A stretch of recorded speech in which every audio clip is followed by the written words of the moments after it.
saying? That on that side of the passage is things like D types. That's what we're going to talk about there. So like discipling partners, that's the teaching to obey. On that side is committed, so being consistent, means the body, right? Because you got to be the body, you have to stay faithful. It's having family times, right? It's moving to your brothers or sisters' house. It's going on encouragement dates, right?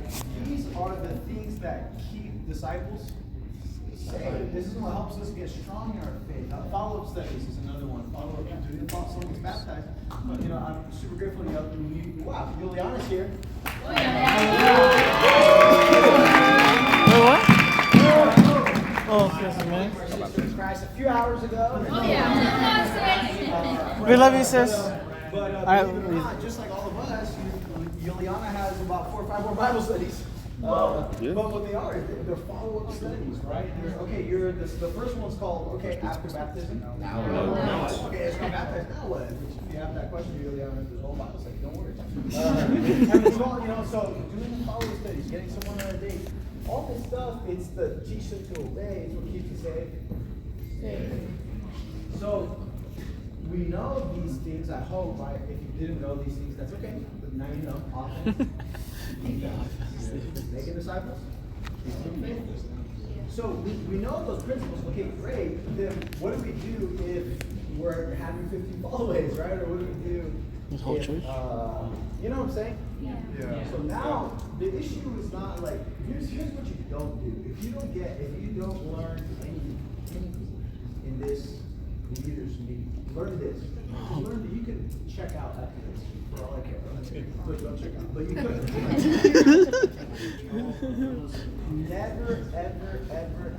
Never lose the principle because it doesn't work. Oh. So the temptation can be like, for example, what would be the stage, right? That I'm trying to help you guys. So it's like, we shared our faith all week, and we only set up, we shared our faith every day, consistently, all week. Everybody went, and we set up 2 Bible studies the whole week. Everyone said no.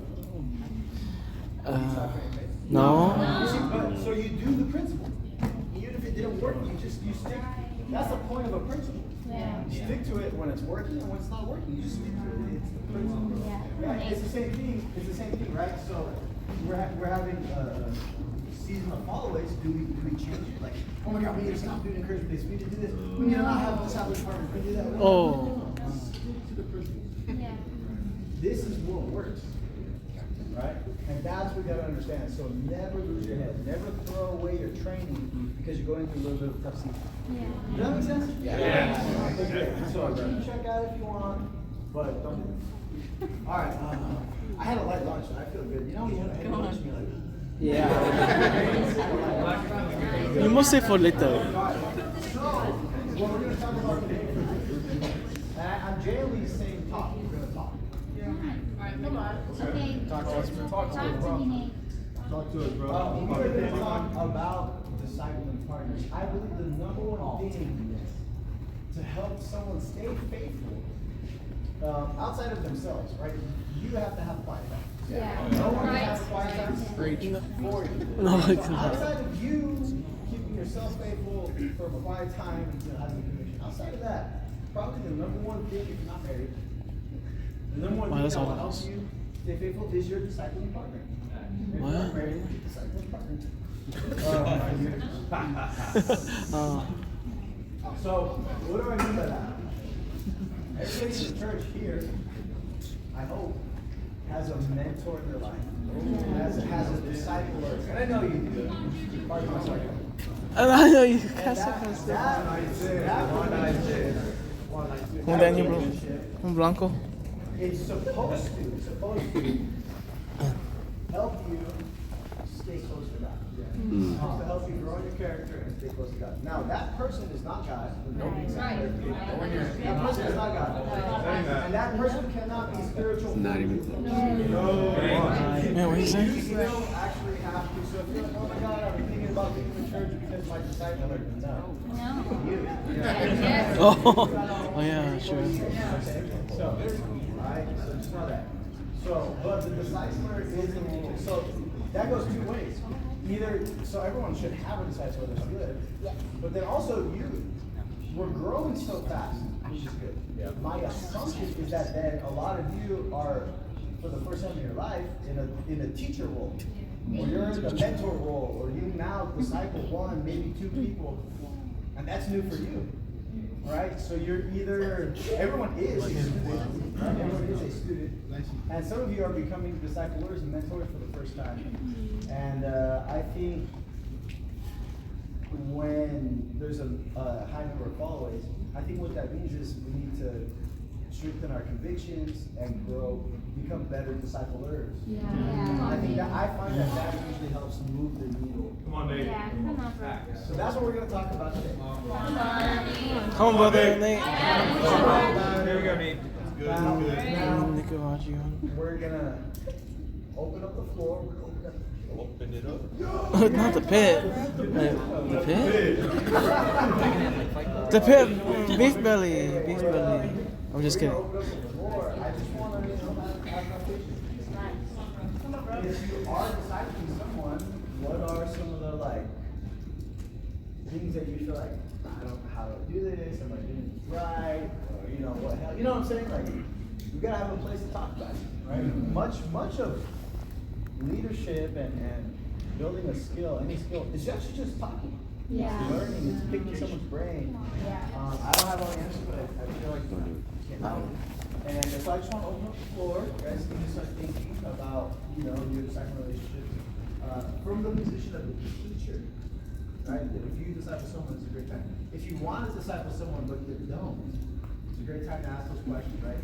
And then right after that, we are going to talk about, just to get you guys ready, we're going to talk about being the student.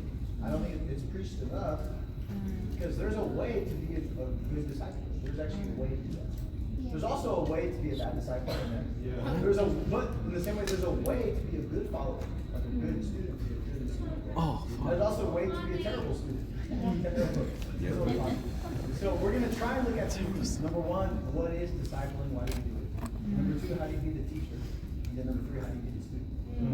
First, the concept, discipling, that's a whole concept. And then, but anyway, well, I do want to start with, if you disciple someone or you want to tell someone, what is it that you feel maybe inadequate or any questions? We're gonna shut up finally. What? Open up the floor. Let's go, Big John.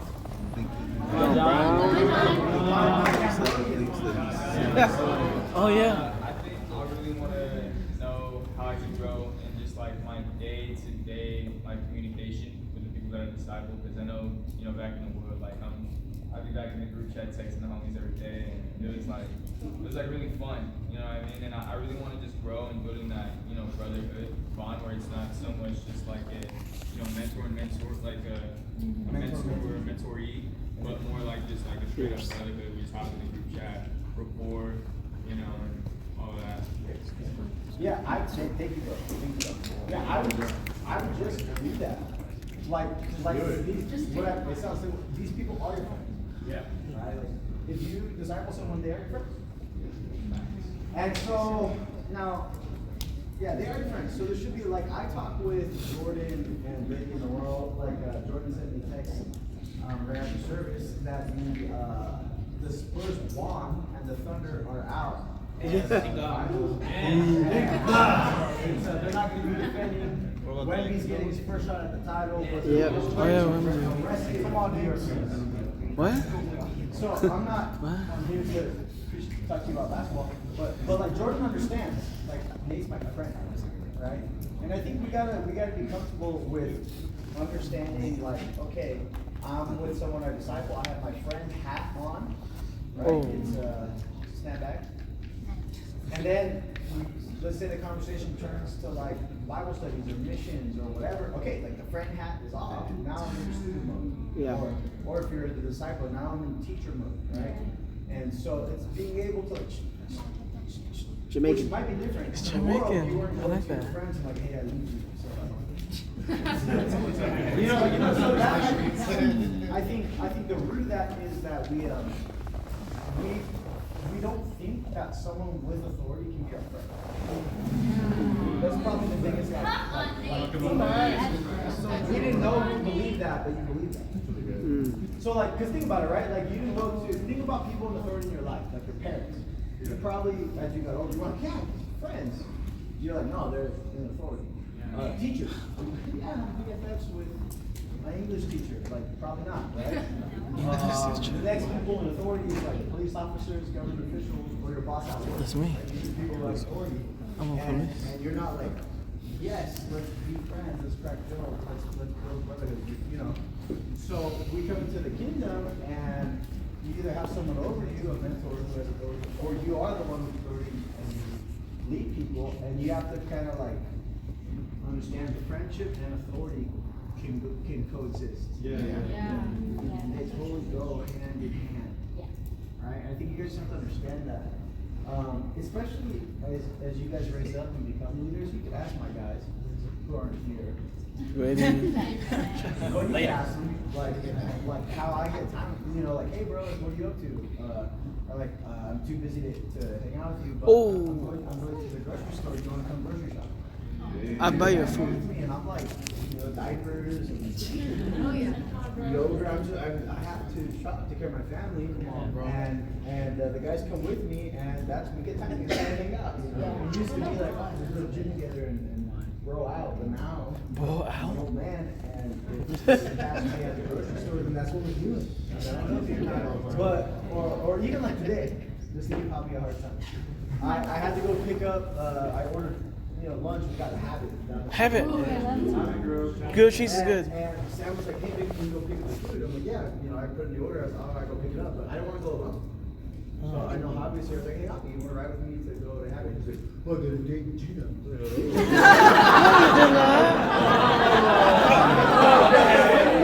No. Which one's Gina? The next one. Hi, Gina. No. But my point is, I don't even decide why they don't. Right? But for me, I'm like, I just want to go grab burgers with my friend. Like that's as far as the thought process. So I just think we have to understand that if you are a discipler, you can be their friend, even though you have that teacher, mentor, authority role, right? But I think just let them. I think you have to let them know that. Like, hey, man. Yes, I'm your teacher. Yes, I'm your mentor, whatever. But dude, I also want to be your friend. And we're gonna work on it. There's times where like I'm gonna talk to you and we just gotta get something done. It's gonna be very like to the point. But then, bro, just most of the time I just want to spend time with you and see how you're doing. You know, and we just gotta. I'm a fan like right. You know, just say hey, you know, and hopefully that kind of allows for that friendship. But somebody just have to tell them. Because most of you thinking you're my leader and I can't. What the heck? I like that screenshot. That's why you kind of feel it like we're not friends. Why? But it's because they feel like you're the leader. So you know? That's kind of the answer. Now that's just my opinion, unless there's a scripture. There's a quick scripture. Oh. To back that up? 1 Thessalonians 1.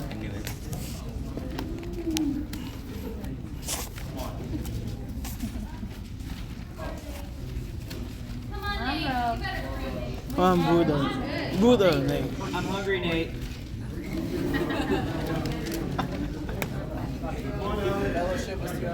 Feed me, please. Sorry, 1 Thessalonians 2. 1 Thessalonians 2. It says here, Paul's describing his relationship with the church. Verse 5. It says here, you know we never use flattery, so they weren't like trying to just say nice things to make someone feel good. We didn't use flattery, we didn't put on a mask to cover up for greed. So Paul said, I didn't lead you just to make money off you, right? So I didn't put on a mask to cover up greed. God is our witness. We were not looking for praise from people, so he's not trying to do stuff just so people would like him, right? Nor from anyone else, even though as apostles we could have asserted our authority. Instead, we were like young children among you, just as a nursing mother cares for her children, so we cared for you. because we love you so much, we were delighted to share with you not only the gospel of God, but what? Our lives as well. And so yeah, like we are going to share the gospel. We are going to preach together. We are going to be in Bible studies together. We are going to, do all this stuff together. But Paul's like, we didn't just share the gospel.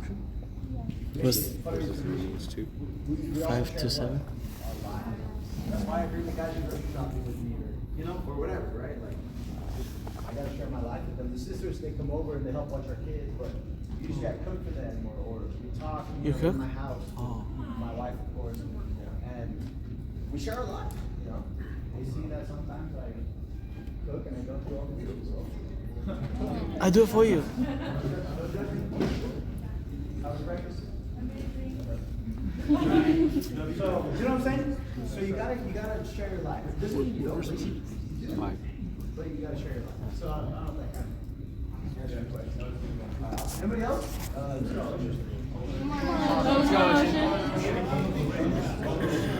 I think for me, it's very difficult to really inspire. I think I can teach, like in our lead times I can teach, but it's hard to inspire and really show the vision. So you got any like? Yeah, I think it's 1 Corinthians 9, which is scripture I'm talking about. There you go. Thank you, brother. It's delicious, Nate. With some hot sauce, it's good too. I'm just kidding. Oh yeah. It says right here, 1 Corinthians 9, and we'll pick up right here in verse 19. Preach the word. Paul says, though I am free and belong to no one. 1 Corinthians 9:19, though I am free and belong to no one, I have made myself a slave to everyone. To win or to inspire as many as possible. To the Jews I became like a Jew to win the Jews. To those under the law I became like one under the law. Though I myself not under the law, so as to win those under the law. The one I have in the law I became like one I have in the law. Though I am not free from God's law, but I am under Christ's law. Oh. Study that out. So as to win those not having the law. To the weak I became weak to win the weak. I become all things to all people by all means. That I might save. I do all this for the sake of the prosperity. So I think when you're struggling to inspire a certain type of person, it's on you as the teacher or the leader to bend yourself and break yourself and really study and learn your people and learn your individual people. That's true, but also learn like the general teachings, the art and science of people. And that's what Paul did. That's why he became like everybody, so he could win as many times. So, for example, so we generally tend to divide people, generally speaking, into 4 broad categories. Very broad, but they're very important. So number 1 is you have your emotionals and your rationals. And then number 2, you have your introverts and your extroverts. And so that creates 4 general personality types. And those 4 general personality types tend to be motivated or be inspired by different things. And so when you're struggling to inspire your people that you lead, it's most likely what I find with young leaders is they're trying to inspire their people based on what inspires them. That's right. But your people are not you, they're different. That's why Paul says, I became like so-and-so. I became like so-and-so to win them. Right? So let me give you an example here. We'll travel through it, I'll be quick. I myself am a learned rational, and I'm extrovert, so I'm what we might refer to as a red. And so for reds, we are task first. So I care about getting the job done, and people's feelings come second. Oh, what? Right? Hey, all those people who just did that, you're really emotional. That's Brian. I guess I'm technically somewhat of a red. It's true. That's true. It's not wrong. I really didn't test them. I care about your Sorry, not sorry. Not blue. Come on, Aaron. Reds in particular are ambitious. But one makes people goal. Oh, yeah. What motivates an introverted irrational or blue is a plan. Oh yeah, that's me. I'm a blue. You could go up, you can go up and, hey guys, here's our goal. We're gonna baptize 200 people in the next week. 200. Oh. Ow. Doable? That hurt. Easy goal. Let's do it. Like the red is like, I'm ready to share for 50 hours a week every week. Oh, yeah. We're gonna have 10 possible parties a day. It's gonna be a grind, and at the end, we're gonna do great things for God. That's like how a red, like, what's the task? Is it involve greatness? And let's work until I'm dead inside. Okay? That's a red. The Energizer Bunny. The Energizer Red hot. That's what I'm inspiring myself. That's how reds are. So a blue who's also rational will be like, okay, that goal's done because there's no plan. Right. What? So you have to That's so true. Okay, what are we doing? Where are we meeting? What time? How many hours? I have to change my schedule to accommodate for that. And like, who's gonna get rice there? And like, I'm thinking about people who don't have rice there. How can you get them there? You gotta share it. Oh my God. Oh my This is how gosh. blue- The bicycle. Yes. I'm a bit of a blue. I'm blue So too. you come to a person and you're like, yeah, guys, we're gonna raise missions this goal. And like, you are motivated. Why can't you give them a plan? There's no plan. Right. You probably have a lot of blues there, you know? Yes. So, Shannon? Strong blue. Let's go blue. Well, oh. Changing into Amanda Blue. oh yeah. So, rational people are task-oriented people. Reds need to know how and they need a goal. Blues need to know what. Yep. What's the plan? And help them not overthink. That one. Blues suffer from like paralysis of analysis. I had paralysis last night. So true.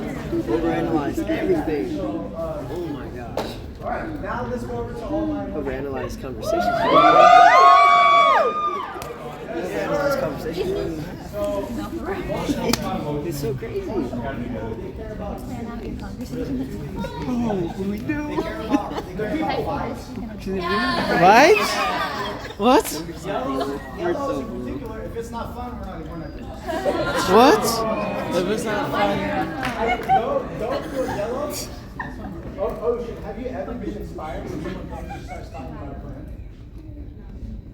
So yeah, but like, you're not like, shit! You gotta be there, what kind of car do you drive? Like, we gotta be there at 4 p.m. Let's start talking details. You gotta make sure you have gas. I like details. What's wrong with details? 4? Okay, so 4 Nothing. gas is $6 a gallon. And so it's a 10-mile drive, so you probably need about 2 gallons of gas. And so you need every time $3.12. He's a ChatGPT. It's killing Yeah, me. exactly. Yeah, you'll do it, but it doesn't. Wait, this is blue or green? Yellow. So Yellow? you don't need a plan Yeah. for yellow. Well, they don't think they need a plan. Right. You need a plan, right. You need a plan. Definitely need a plan. That's why it's blues we're like, no, you have to. When you're trying to inspire, That's why you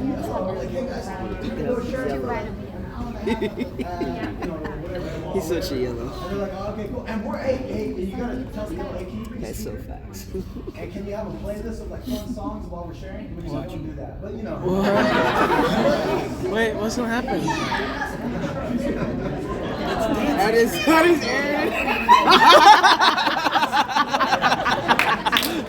That is Aaron. Hey, that's why all his leaders are blues and reds.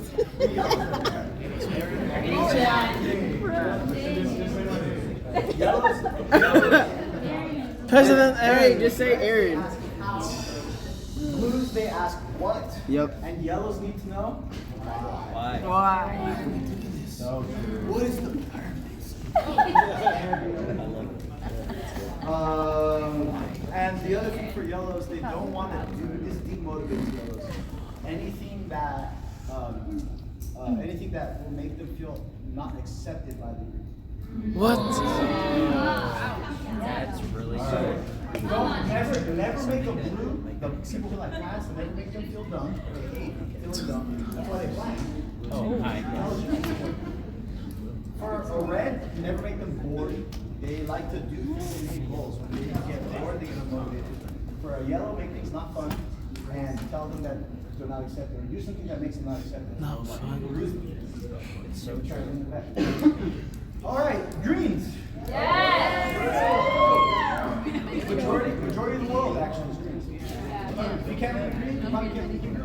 What? Fair enough. Can't leave big. Greens, they just want everybody to get along.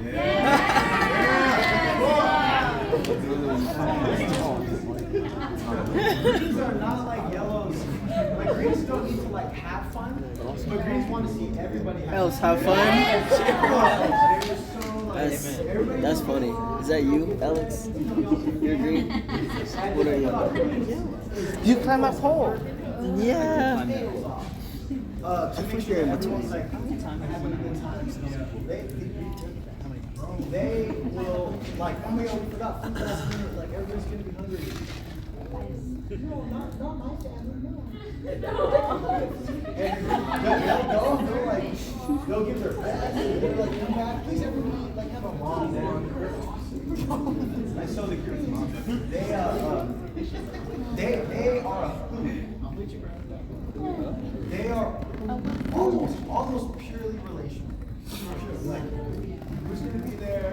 How do I feel with that person and that person and that person? How do those people feel towards each other? What?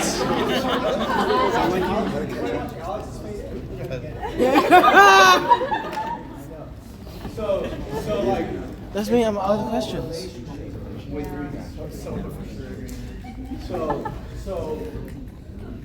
So if you're a motivated green, for example, hey bro, we're gonna go sharing. I'm too tired and too comfortable. It's too convenient. Slap some. Just do 20 jumping jacks. Just do 20 jumping jacks. That is their starting point. Every green starting point. Almost all the time. I'm tired. That's uncomfortable. Just drink hot sauce. I mean, But what you gotta do is like, hey, it's not gonna be the same without you. what?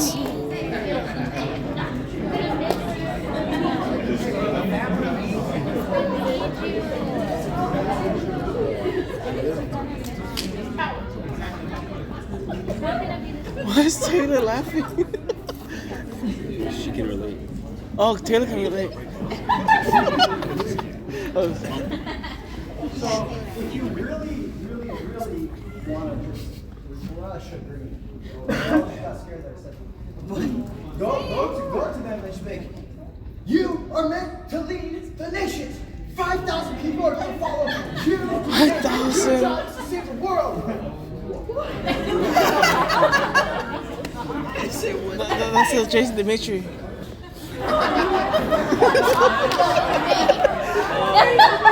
That's Jason Dimitri. Overwhelmed immediately. That's crazy. But tell me that, I'm like, that's right. I want that person. So this is different.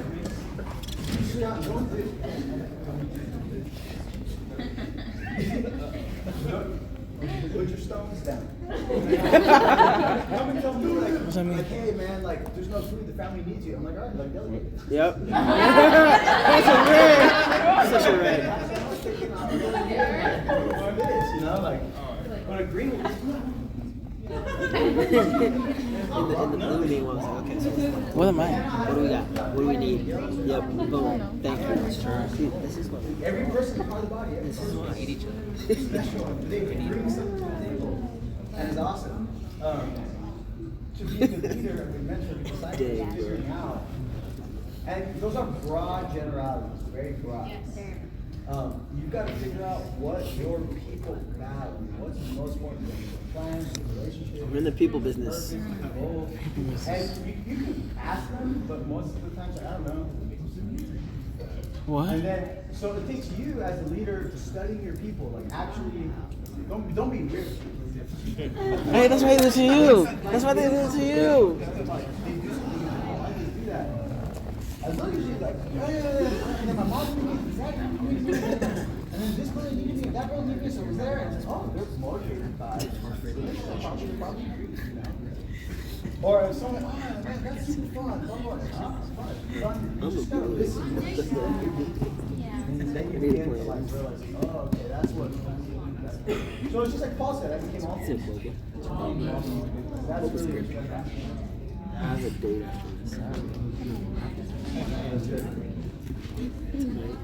If you feel hurt by that, Oh, you're yellow. Shit. because you have people in your life who want to know you, and they want to care about you specifically. Yeah, facts. That conversation should make you feel like, wow, these people care. It doesn't. All right.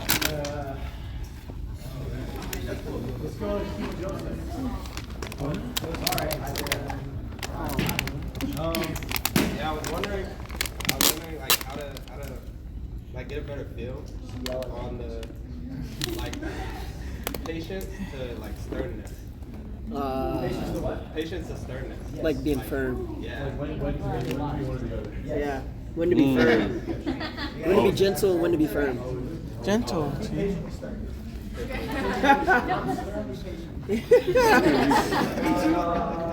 Let's look at it. 4 minutes. It's funny. I made a bet with myself. That if I ask questions, all the scriptures will give repeat what y'all need to know. What scripture does it? 2:52. 2:52. I like this. Teacher's brother.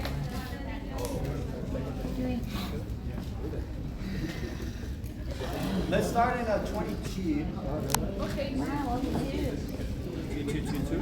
I'm gonna answer your question, but I'm gonna also talk about other topics because I feel like it might address. What? 2 Timothy 2:22. It says, flee. What does flee mean? Run. Get out. Flee the evil desires of Youthful. Oh, that's good. Come on, Ashley. Is that Kage? And you're not just running Karage. to nothing. You're running to something else. So it says, flee the desires of youth and pursue. So you have to pursue. Righteousness. Faith. Love. Peace. Along with those, so do you pursue those things by yourself? No. So it says along with those who call on the Lord out of. All right, great. What's the opposite of that? Let's read. Impure. Don't have anything to do with foolish and stupid arguments. Oh. The opposite of that list we just read. Don't have anything to do with foolish and stupid arguments because you know that they produce quarrels. Another way of putting it, don't be petty. Don't be petty. Don't be easily offended. Oh.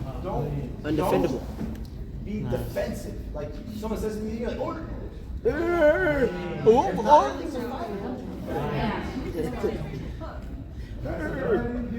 say that.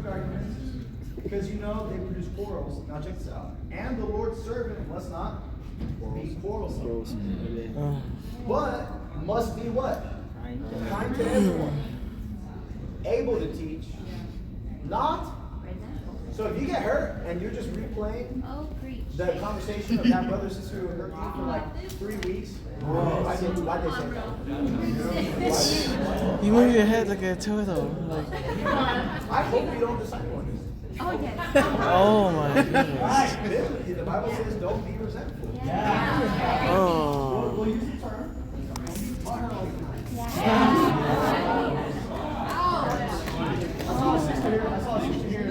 I saw a sister reading a book that says unoffendable. It's a book that teaches you to have thicker skin to not get hurt. If you struggle with that, read it. Oh, definitely need to read that. The Lord's servant must be quarrelsome, must be kind to everyone, able to teach, not resentful. Opponents must be what? Yelled at? Gently. Opponents must be gently instructed. In the hope. So you have to hope for people who oppose you. You have to hope for them. In the hope that God will grant them repentance, lead them to knowledge of truth. And that they will come to their senses and escape from the trap of the devil who is taken captive to do. So if you really understand that people who are in sin or they're arguing against you or they're fighting against you, it's not personal. It's not like they don't think that you suck as their leader. All it is they've been captured by Satan. And they're doing his will. So it's not like personal. And when you understand that, you're not going to get easily offended. Yeah. Gentle. Able to Be gentle. kind. I'm just kidding. You know, this is something I try to imitate. You know who's the best at this? Jesus. Jesus. The best example living on earth. It's got to be Jason Demetrius. Oh yeah, heck yeah. By far. Yeah. What? Oh my goodness. The amount of stuff. That. Sometimes stuff happens to Jason, people treat him a certain way. I'm like, I'm offended for you. Right? For you. Cool as a cucumber. He's very gentle. And I'm like, Steadfast. I'm offended. I'm Steadfast. Because Jason understands this. So why do I bring this up to answer your question, Isaiah? What? It's all right. I bring this up because patience always comes first. Right? This scripture is gentle, able to instruct, not quarrelsome. Right? Even if someone tries to fight you, do you know how you respond? By not fighting. Right. How many Did you people say it does was it take to close? fight? What? So if one person decides not to fight, There's no fight. Takes two to fight, my mom says. so we'll look at a few things. Number one, I don't know about you, I never react. What? Oh. Yeah. There's no point. I never react. I never, and what does that look like? I don't disciple mistakes. Mm. What? Let me give you an example. Someone's late to church. I usually don't disciple. Thank you, bro. Someone's late 5 times in a row. Yeah. Then what? Then I disciple. Yeah, you talk to. Because it might have been late once because of a mistake. But to be late 5 times, Not a mistake. now it's a pattern. Yeah. Now I understand their character. They don't plan, they don't leave early enough, they don't, it's something that I can coach them on later. But even then, when I do disciple them, it's always what? What's the order of disciple? Anybody? What? That's some woody stuff right there, huh? You late in church. He's correct. Rebuke. But bigger concept than that. That's good. That's like here. You gotta go higher concept. Yes. So someone's late 5 times, and now it's my first time engaging with him about being late. I don't correct. Yeah. Teach. I don't rebuke. What do? Teach. I teach first. Wow. Hey, Then bro, correct. I just want to Then talk to rebuke. you, man. Bro, first off, thank you so much for what you do. Now we're discipling sandwich, man. But bro, I noticed you've been late, like midweek Devo and Sunday service. Oh. And then another Sunday service, 5 times or whatever. Oh. And bro, he's like, is everything okay? You know checking in? Excuse. By the time they're done with the excuses, you find the pattern. Oh, they go to bed too late, so they never wake up on time. They're late, right? So I might ask, hey, bro, do you have like a pattern that you live by? No. Bro, do you set reminders in your phone? No. Okay. 9 times out of 10, you're very undisciplined. It's okay. So hey, bro, one of the things that helps me is Ecclesiastes chapter 3. There's a time for everything. Yeah. And so we just gotta manage our time well, because there is a time for everything. So bro, I just wanna put this before you, like, you should get a planner, man. If you need to, I can send you a link to like the planner that I use. Bro, I think if you do that, bro, you can be on time. It'd be awesome. I think it'll really help you. Super gentle, guys. That's like dumb gentle. Yeah. Why is it gentle? I made a suggestion. Hey, bro, I just want to put that in. I didn't command. Hey, bro, do this. Oh. Big difference. Oh. Like, even the word choice is gentle, it's suggestive, it's want to help you. You always want to help people. You know what I'm saying? It's gentle and it's teaching. Introducing a new concept. If you're late 5 more times, now we do what? Correct. If you're late 2 No. That's back then. If you're late 5 more times, Yeah, sure. whatever. It doesn't have to be 5. We should make up the number, right? Then review. You see what I'm saying? Yeah. So, the order is always teach, correct, review with great patience and careful instruction. As it says we read 2 Timothy 4, right? It's in view of carrying God, Jesus Christ in the kingdom, I give you this charge, what? Preach the word. But right after that, it says, teach, correct, and rebuke with great patience and endurance. Careful instruction. So you gotta have careful instruction, you gotta be very patient. And you gotta endure. You know? Don't react. Never react. Be patient. But I think on the flip side, as a teacher, as a leader, you gotta know how far you're willing to go. Like, I'm willing to put this guy out of the church, not for being late, but for like a serious sin. Like, I'm willing to go there, but we just gotta go step by step. Teach, correct, review, step 1, step 2, step Matthew 18, step 1, step 2, step 3, all the way to. Right, but it's very patient. That process can take 2-3 months of patiently working with someone. Right? So it's not like they make one mistake and you're like. Okay, sisters. So sternness is you'll go as far as you need to go. Because we make Patience mistakes. is you take a long time to get there. And you kind of tell the person, hey, here's where we're at. He's a panda. Here's where we're at. Yeah. Now, none of you guys should be keeping anybody out of church. Amen? Great question, Isaiah. I've been on this side of the room. You got other two, you got Isaiah. I'll come back. My dear brother right here. Yeah. Come on. My dear brother right here. That's good. So I've seen Jason preach on how Woody or Dimitri? Woody, on how you like won him over, and how his closest relationship is with you, especially at the Denver send-off.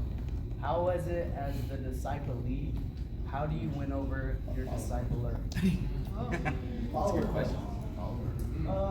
Yeah, I think being a student or being in the follower role, it takes. And I'm not saying that like for me, like I'm good at these things all the time. I'm not saying that. But I'm just saying what the Bible says about it. It's Proverbs chapter 1, verse 5. Come on, babe. Come on, bro. I'm Nate the guy. With the wise. Oh yeah. Oh yes. Oh. Sorry. Yeah, you scared me. Proverbs 1:1. It says the Proverbs of Solomon, son of David, king of Israel. The Proverbs will help you gain wisdom and instruction, understand words of insight, and receiving instructions in good behavior, doing what is righteous and fair, forgiving prudence to those who are simple, knowledge and discretion to the young. All right, verse 5. Let the wise listen and add. You know, being a student doesn't mean that you know nothing. Like if you really got baptized like last week, you know the first principles made. You remembered everything you was made. But every single disciple, they know something because they bring life experience. They've learned the first principles Bible studies, and even as you know, when you're a young Christian and you're in the kingdom for like a month or two, man, I remember my first three months being a disciple. I feel like I learned more than I ever had. Yeah, for sure. You learn about yourself, you learn about others, and that's great. So you very quickly in the kingdom you become wise. You learn, you know stuff. The problem is when you then think I'm not a student anymore. Yeah, yes. But right here, it says right here, let the wise listen and add to the learning. So if you have a mentor in your life, everybody does. Guess what? You're wise. Good. But a wise person doesn't say I know it all. They still keep the heart of Christ. Give me more. I'm just adding to what I know. But if you go into the disciple relationship like, oh, I'm dumb, I don't know anything, like I'm just totally codependent on my discipler, you're gonna have a hard time being a follower. You're not entirely codependent on someone. You bring stuff to the table, that's good. But you don't know it all. Add to your learning. So just, every time I want to add to my learning, I'm gonna learn something. And that's even if it's not these times. If I was just hanging out with Jason Wood, you're gonna teach me something. Either by his actions or a conversation or whatever, right? So there's a wise to add to learning. Proverbs 12:1. I'm just gonna quote it. It says he who does not like correction. Stupid. Stupid is I'm not calling you guys. The Bible is. I'm not the Bible. I'm not. The Bible is. Dumb is dumb. My manager said that. Because I know that we love. Previous manager. So if we love correction, very simple. Yeah. But I think correction is a good thing. You know, if we struggle with correction, it's probably because our deep mom and dad issues. Hey! Those are deep. We don't feel good enough, or we can't do anything right, or we feel like we're Call it out, Ian. Come on. none of those things are true. Correction Come on. means you're doing things right, and you're doing something you could do something right. Take the correction and learn. So just keep it simple, bro. Come on, bro. Don't be offendable. Be honest. Right. said that. Proverbs 12:15. The way of a fool seems right to him. So if you're always like, my way is right, my ways are better, I know what's going on. Okay, the way of the fool seems right, but a wise person takes advice. So I'm like, okay, like, if I feel like I don't need a leader or a friend in my life, I'm foolish, right? You know, it's like, oh yeah, I let people in my life, they always tell me what to do. Like, it feels that way, but I promise you, they're just trying to guide you and lead you to love you. Yeah. Anyway, I got one last thing, very practical. I think when you come into your group time, come in with a little bit. It bothers me. I will slam my head to this table. Do it. Don't do it. Yo. When my people come for a tea time, awesome. Like, how's everybody doing?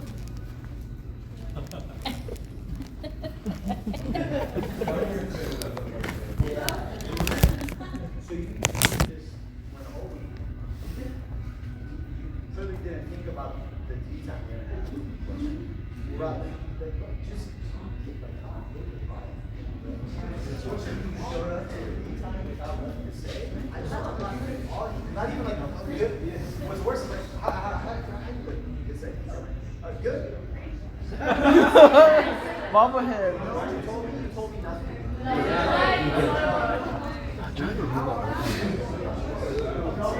Or what's worse is like, oh, it's a tea time and I share about how I'm doing and they're like, how about you?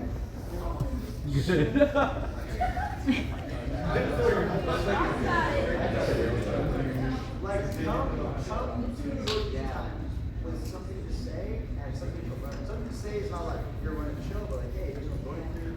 I have questions about this, but I'm teaching you. Like, you come with something to say. There you go. It makes it easy to be a friend, be a leader. Yeah.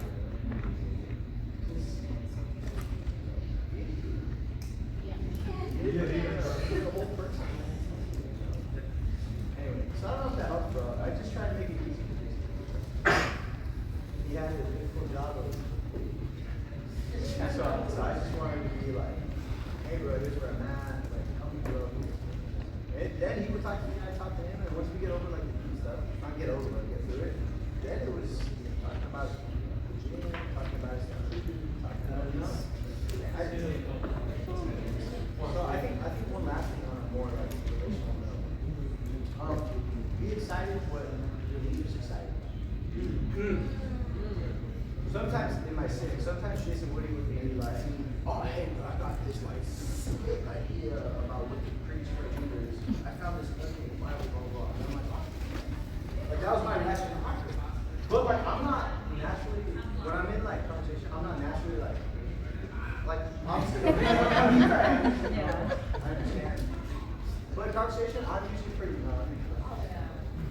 but I can see that you'd be hurt. You'd be like, you don't actually care about this. When I do care, but like how it comes out is like, so I'm like, so I had to like, he's gonna say something to me that he's excited about. So now I have to match that energy. Oh, hey, bro.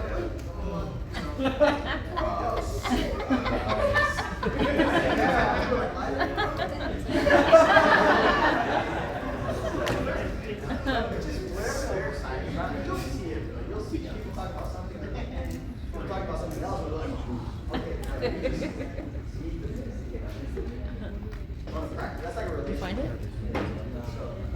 understand what they're excited about. What is he looking for in this backpack? Meaning like, hey, teach me. And just always working on it's not my strength. My parents didn't give me a lot of information. But I think just, you know, it's funny, I think people don't think that they need it, but like I'm from them. Hey bro, this was a great meeting time, I appreciate it. And I respect the Bible knowledge. Thank you. Like just those little things like, you know, they help. Words of affirmation. Things I was excited about. And just, you know, hey, this guy or this girl taking the time to mentor, coach me. I want to make the best of that.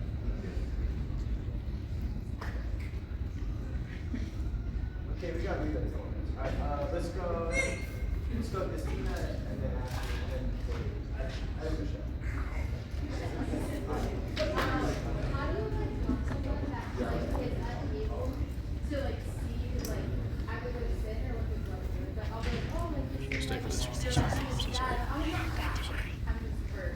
Like you know what I mean? But they're also like very like young, so like how do you like help it when they're young? You know what I mean? I feel like it's not like Yeah, it's a great question.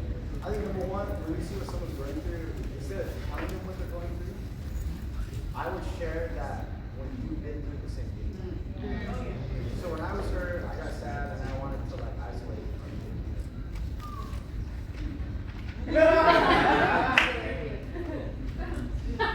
like just share that because sometimes like and what it does, it creates like self-discovery.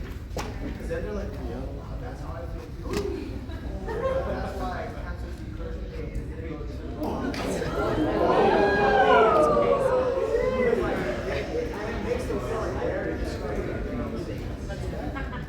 So just share about a similar time.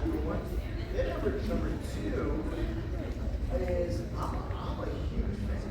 Probably too much of it. I'm a huge fan of just watching people hit the wall. Thank you.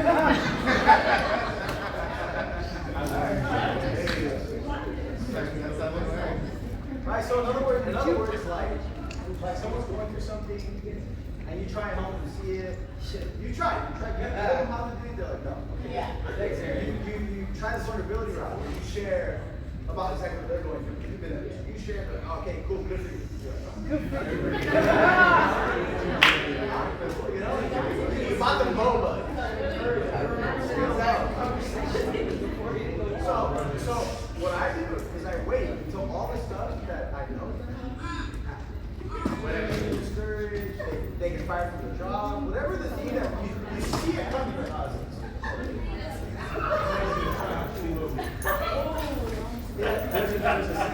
It's like watching a train track. You ever seen a train track? Like in the back? Picture that, but like in slow motion. Watching it slowly. But what happened? Because the alternative. So my dear sister's face right here. Here's the issue. Let me tell you why the advice I'm going to give is not going to sound good. Take away your arguments. Alright, number one, if you are a nurturer, like a mom, you just like, I want to grow up, and you're like very nurturing. What I'm about to say is going to sound terrible. Come on, bro. Like I have kids, and I nurture my kids. But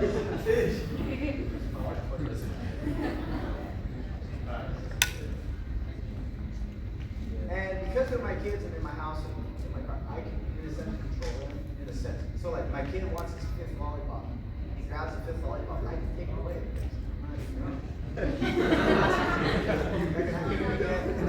Right. Yeah. But you have to understand the people that you disciple, they're not. Right. And so when you protect them from their own unspiritual decisions, it's like letting them have the lollipop and then being shocked when like they have it.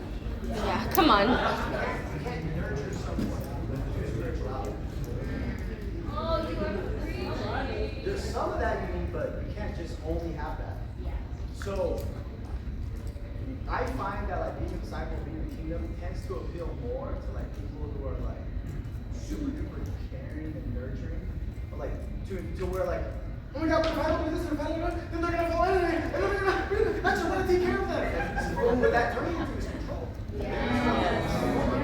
And then you wonder like, well, how come they're pulling away? You're so controlling. Preach that.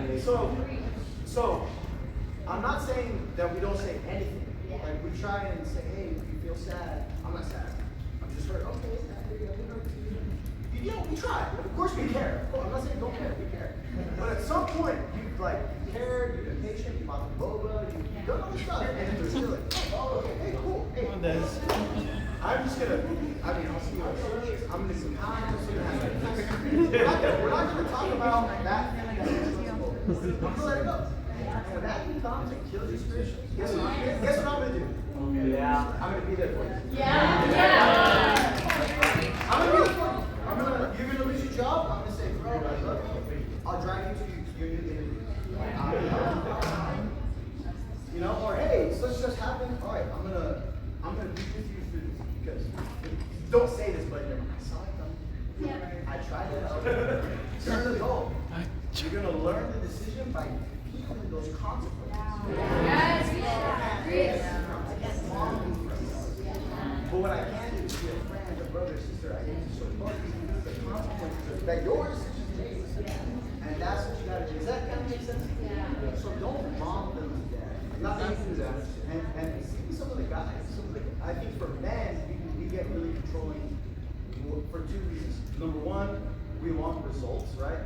And number two, we feel like their decisions reflect on us. And we take it in personally, right? Some of the women do. So like for guys, it's like, oh my gosh, if like my Bible class doesn't have any studies, like I look like a bad leader. So what do? Try to control. Inspire, motivate, love, get them there. But like, don't chokehold everything. Yeah, well, bro, try to be a leader. No one's gonna want to be led by you if you're. Come on.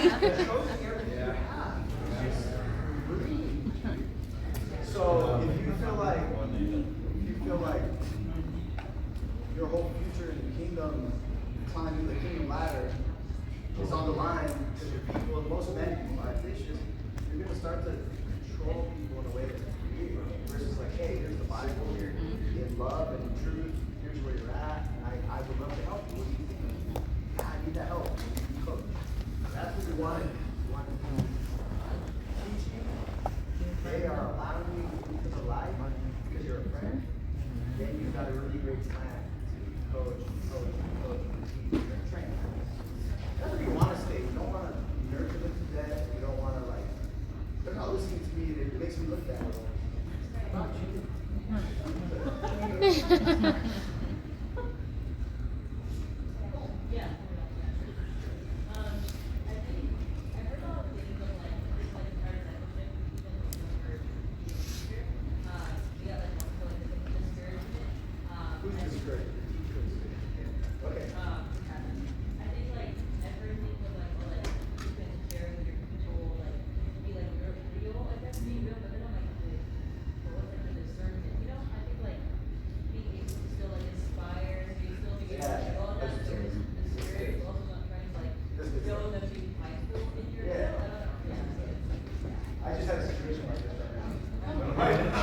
One of my boss members at the coffee table,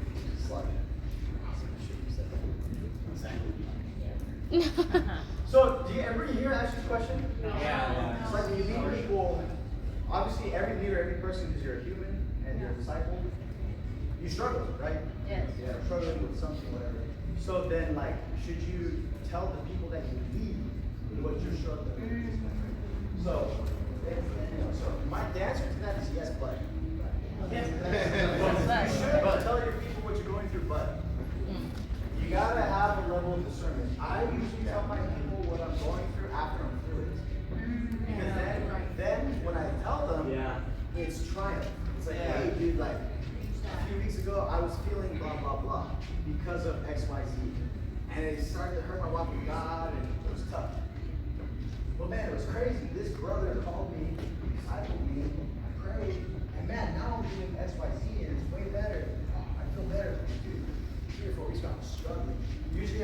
conversation when I have to apologize. Like, I was struggling and I was a little sharp with you, bro. I'm sorry. 3 weeks ago, I was struggling with XYZ. Now, here's where it's at now. It's a great time to be open with your apology. But assuming that you so I think anytime if you meet someone, share what you went, not what you're going through, what you went through, and how you overcame. I think that's probably key. I find that few people are super, like if I'm like, hey guys, right now I'm struggling, I have no money, and I feel hopeless, I feel like a bad husband, I feel like a bad dad, and I just don't know if we can grow our region past on alright guys, who wants to go share? Yeah. Who wants to go like fundraising missions this week? Like, woo! Yeah. Who in coastal cities is really inspired by that? No. They're gonna be like, why are you doing it?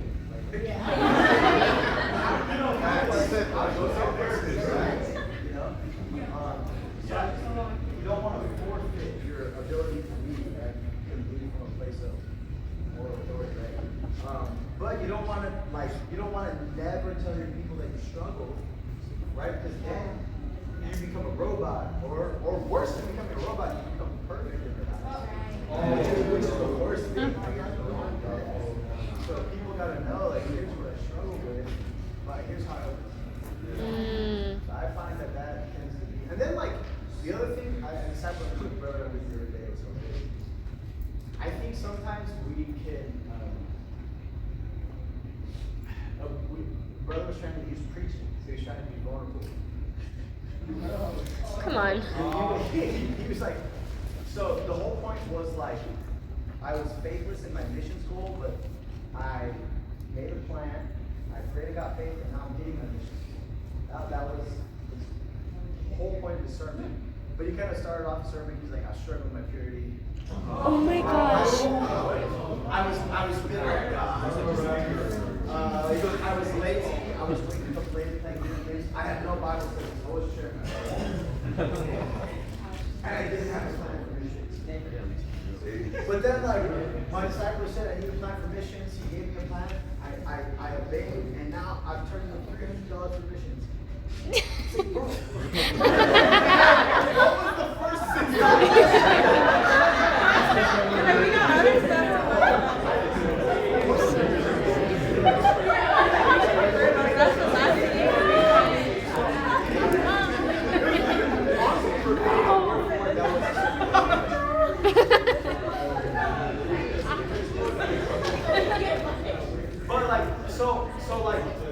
So let's like 0 to 100, right? So if you're really vulnerable, I think the bare minimum is like 50%. Here's my struggle. 50% how I overcome. Or like 40% my sins, 60% I overcame. Like you gotta like when you share something like 40% of trust. You gotta be honest. You gotta be like a real raw, like 40%. But then equally, 60% of it should be like, I'm hopeful about the future. Like, that's 60%. This brother did like 90% negative.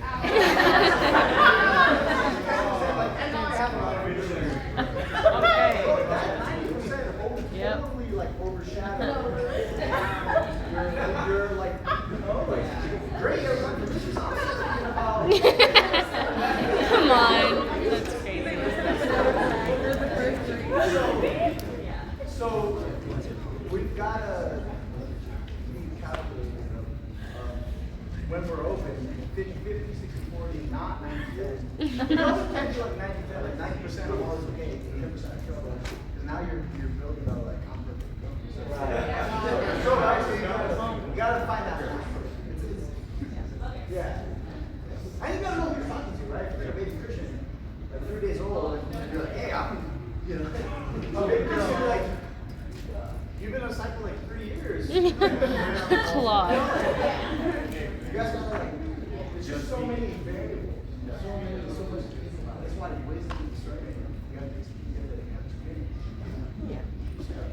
Who are you talking to? What's the set? If you're in church, and my purity is just terrible. Where am I?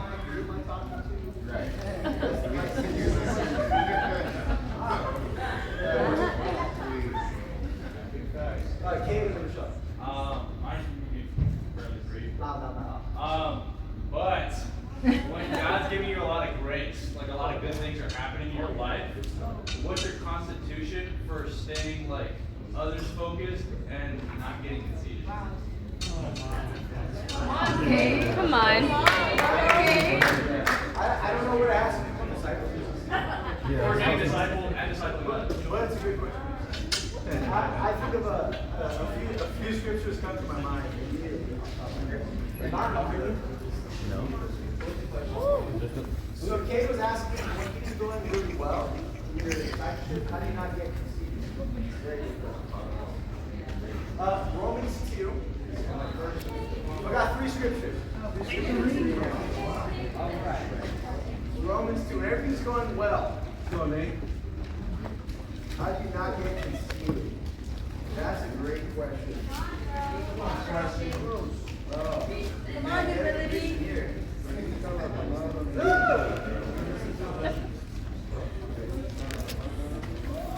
Come on, Nate.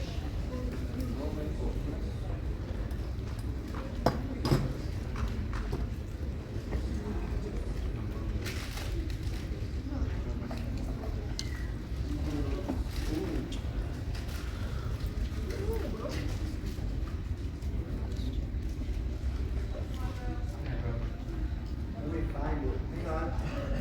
Oh, yeah, right here. Verse 4. There you go. Romans 2:4. It says, or do you show contempt for the riches of his kindness and forbearance and patience, not realizing God's kindness is intended to lead you to? Wow. I think sometimes we make the mistake of like, wow, God's being good to me, he's blessing me, he's being kind. And then we make this jump. I must be doing everything. Ooh, you're already defeated. No, to be kind to you because he's found an area. You need to grow. Wow. Come on. So when God is kind and giving us blessings, I start praying, God, thank you. I'm grateful. Where do I need to grow?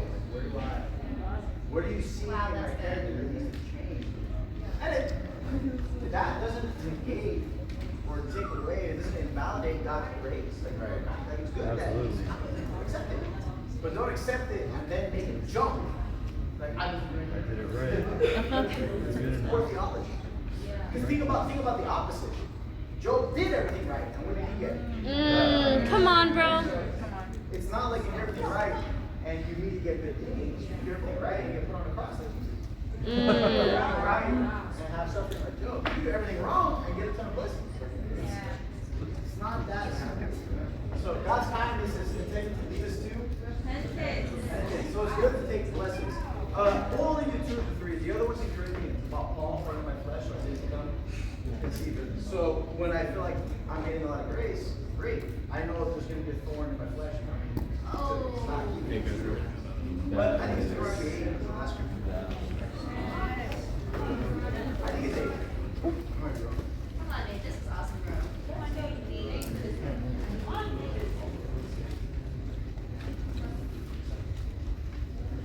Oh, 9. Sorry, Deuteronomy. Come on.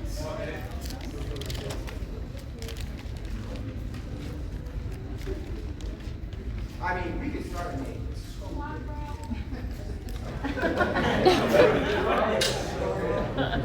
Let's start at 8. Let's start at 8. So keep going 1.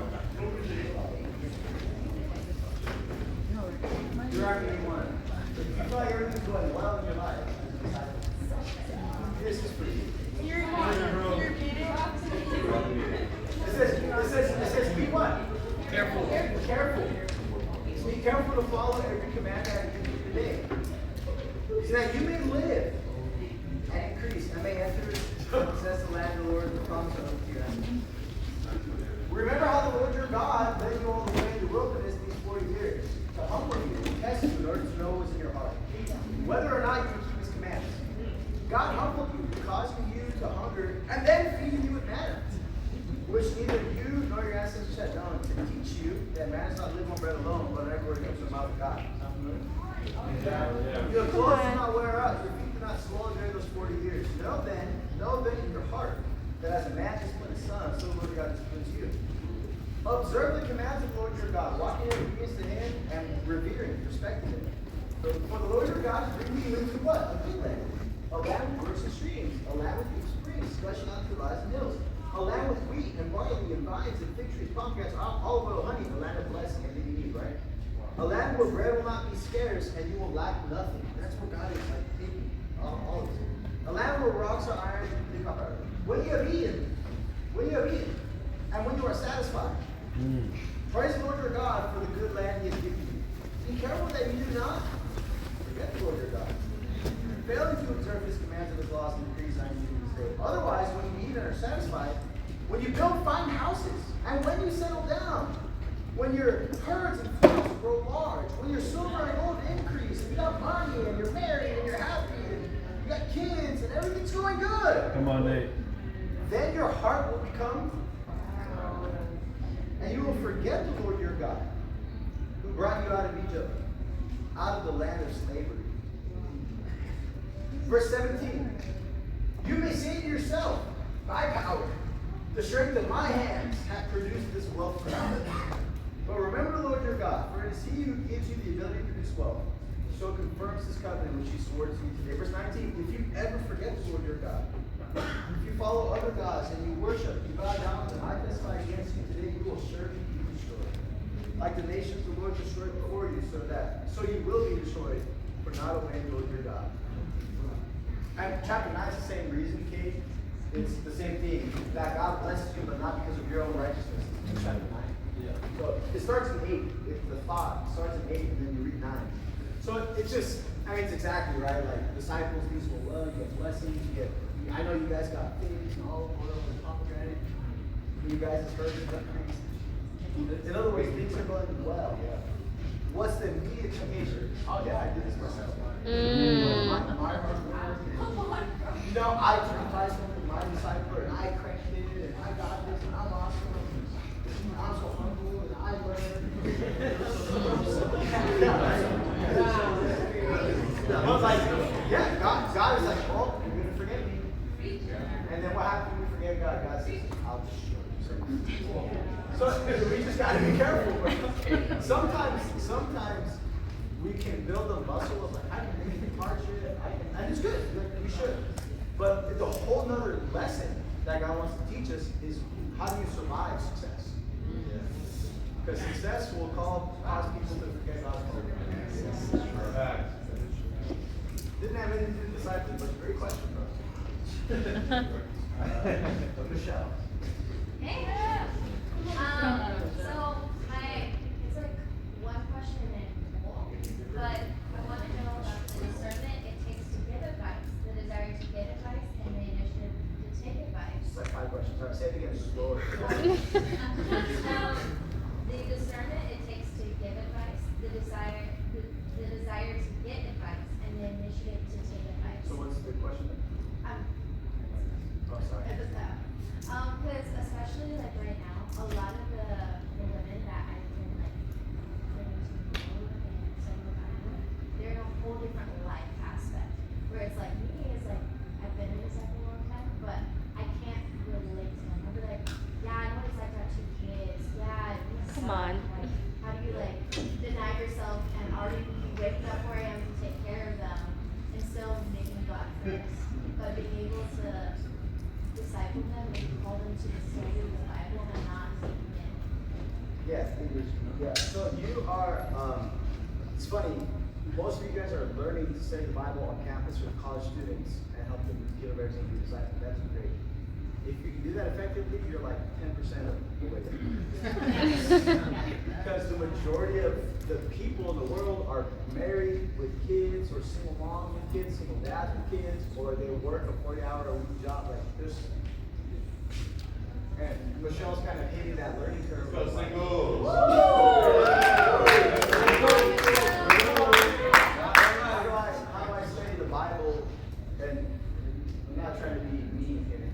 This is where I would usually be red or be sensitive and immediate. But Michelle's not in that stage of life, right? Yet. Come on. So it can be hard to relate to people. I mean, how do you like? I got a lot of stories here. But how do you study the Bible? So much in his life. Yeah. Yeah. So you serve them. So she's like, yeah, just an example. I'll use the example you use. So like, yeah, like I'm struggling to have consistent quiet times because my kids are up and blah, blah, blah. Like, okay, great. Like, hey, you know, I am a nanny for so-and-so kid before. And you guys just, you know, this is a little weird, it's a little direct. And I would wait until the studies deeply looked at. But, you know, if you're comfortable with it, like, I could come over, watch the kids for, you know, an hour, and you can go read and pray. And then, now, you can't do that for every single mom you say the Bible with. And now, what you need to do is build a team of women who can do that. And not every single mom is going to feel comfortable with that, right? Like, a stranger, really, even if you're like 3 Bible studies in, you're still a stranger relative to it. But I think maybe if they come to church and, you know, they've seen Kids Kingdom, and, you know, they might feel a little more comfortable. Some moms like, my kids can Come on. But you gotta serve them, right? You don't necessarily need to relate to them necessarily. You can. But you can relate to the emotion. So when they're saying, oh, I'd love to have quiet time because, or when they say, hey, I'm struggling to have quiet times because my kids are up at 4 a.m. I can relate. What can you relate to? Yeah, but what is she feeling?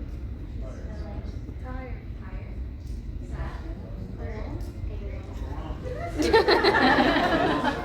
Yes, overwhelmed. So have you ever felt overwhelmed before? That's funny. So Come on. Don't relate to like kids. Don't relate to the emotion. Hey, but you gotta be like humble about it, and you gotta talk up with it. Let's talk up. It's like, hey, I totally respect you. Like, I think you're awesome.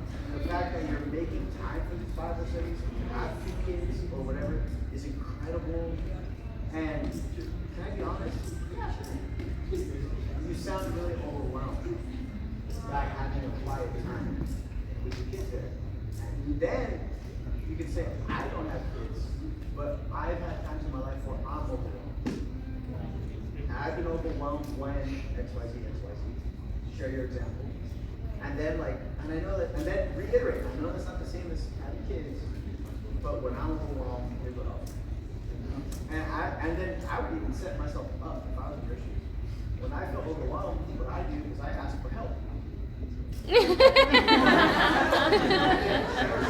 Or ask the disciple for help, and the overwhelmness went away. And then like, wait, oh my God, that's so cool. Like, yeah, I need help too. I just don't know who can help me. Yeah. Oh yeah.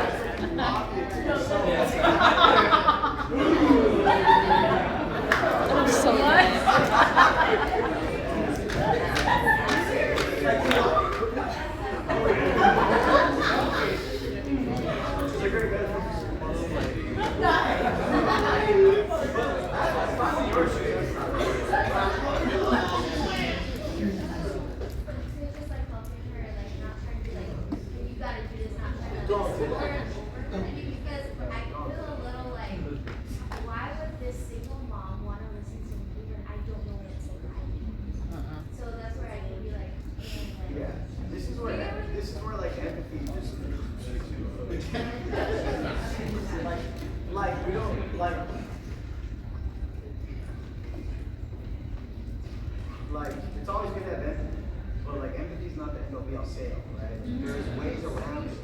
Right. Yeah, sympathy. Yep. You know.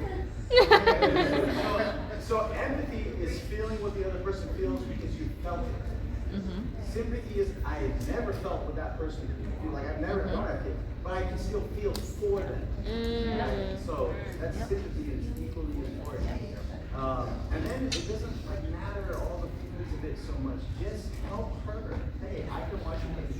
Now, obviously, if you have sympathy and empathy, and you can, so instead of thinking, because even if I may.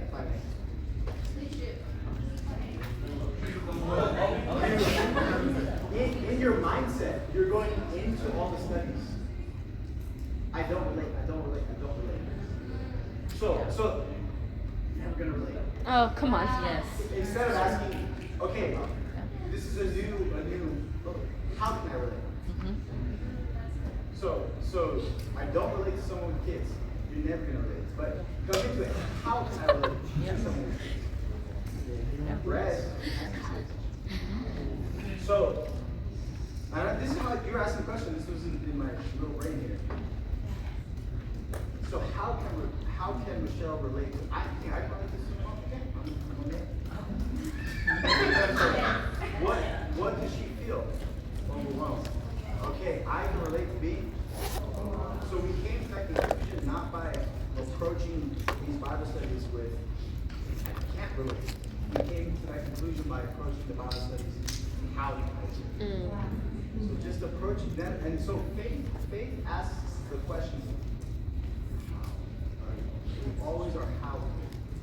Now, still be a who person and a why person, and you gotta have a plan for what person. You need everything. You got it. Are we done? Is it 4? Yeah. Sorry, Alright, guys. Let's get out of here after Alex's question. Yes! Yes!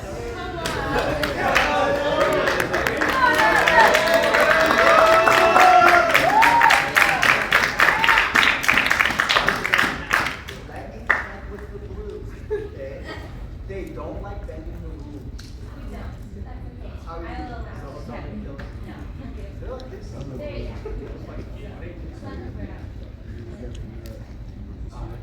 Everybody give it up for Shannon.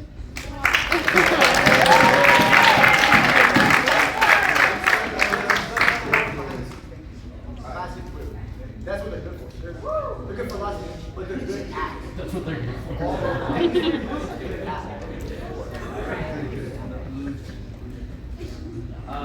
So my question, I feel like my disciple question, yes, it's been bugging me for a long time, actually. So I'm grateful for this. I love the concept, and I always try to apply the concept of keeping people accountable for having something to do after the Bible study. It's like, okay, well, this is the study, this is what we looked at, now this is what you should do to apply it. The person studying or the disciples? No, the disciples. Yes. And then we come back next week, oh, did you do the thing? And they're like, no, I didn't do it. And it's like, okay. And for me, like,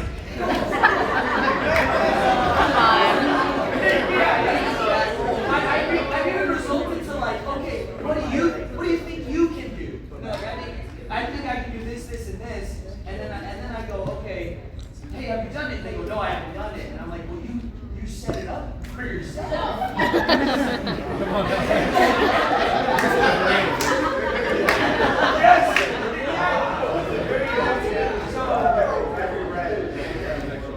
So my question's like, how do I? So my question is, how do I approach that? Like, do I just give them the same Bible study until they do it? Do I just give them Bible studies with the same task? Yeah, don't do it. But you have two options. Okay, Two options. Number one.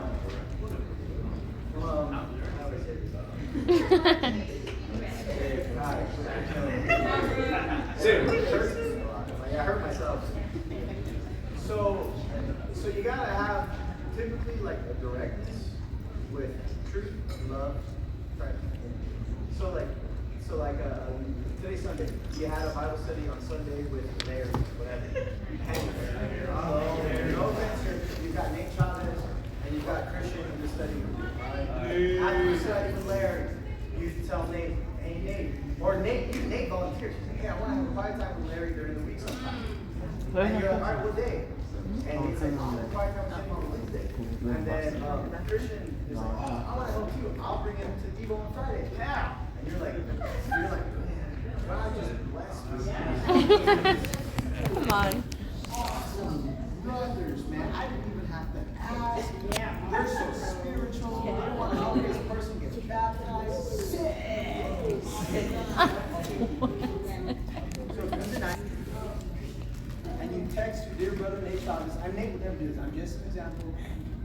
Hey Nate, how was the quiet time with Larry? Quiet time with Larry?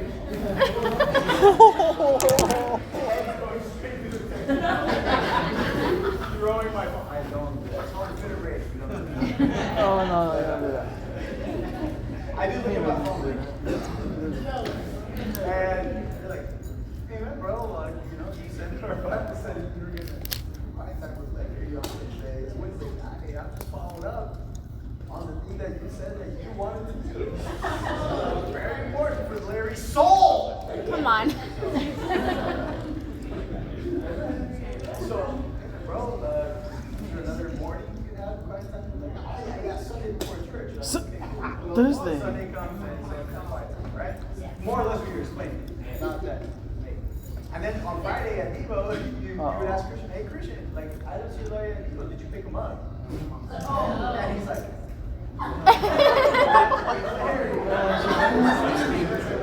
that's more or less.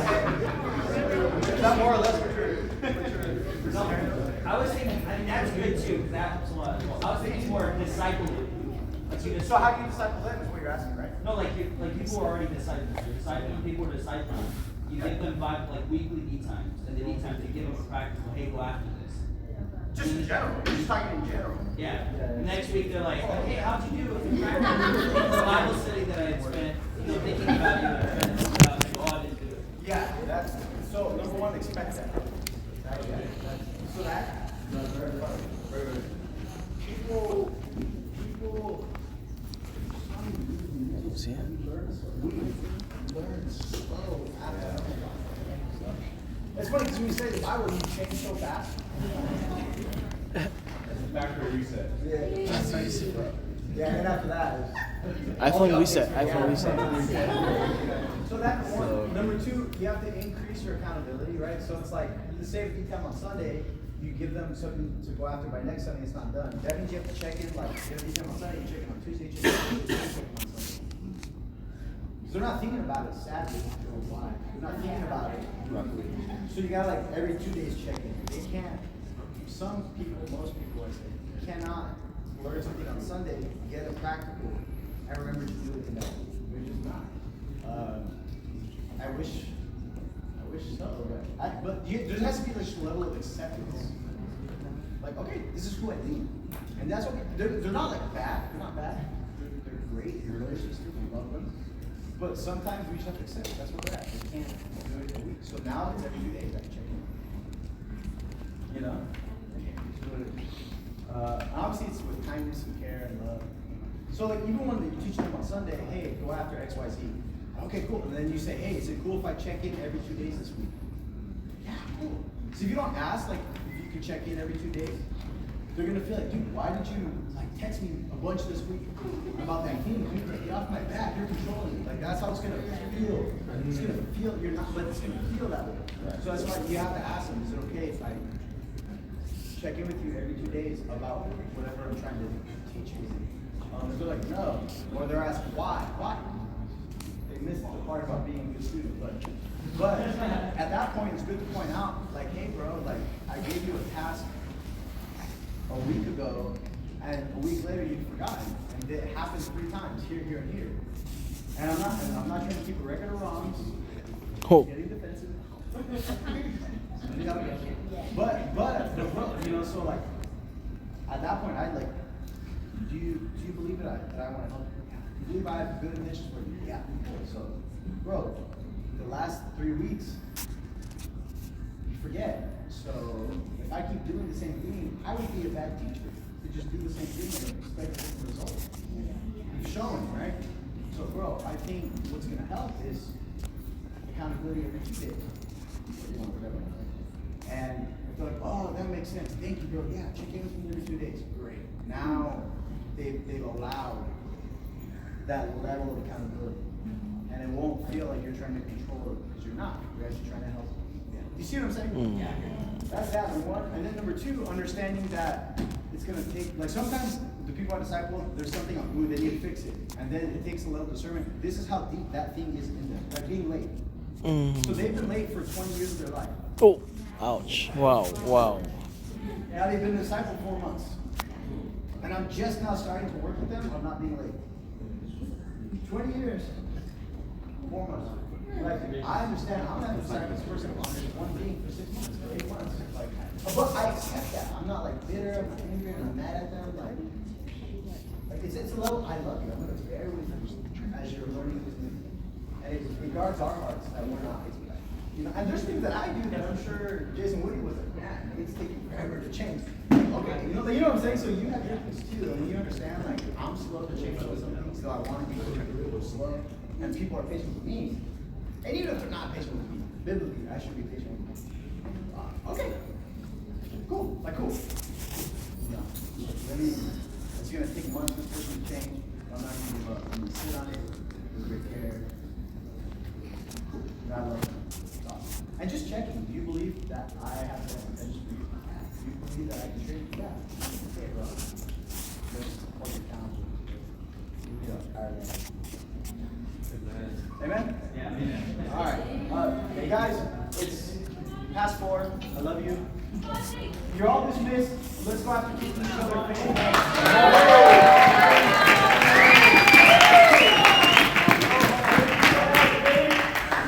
Did I leave my backpack? Huh? The place? I can't hear you. Did I leave my backpack there? In the corner? I don't know, bro. I left before you.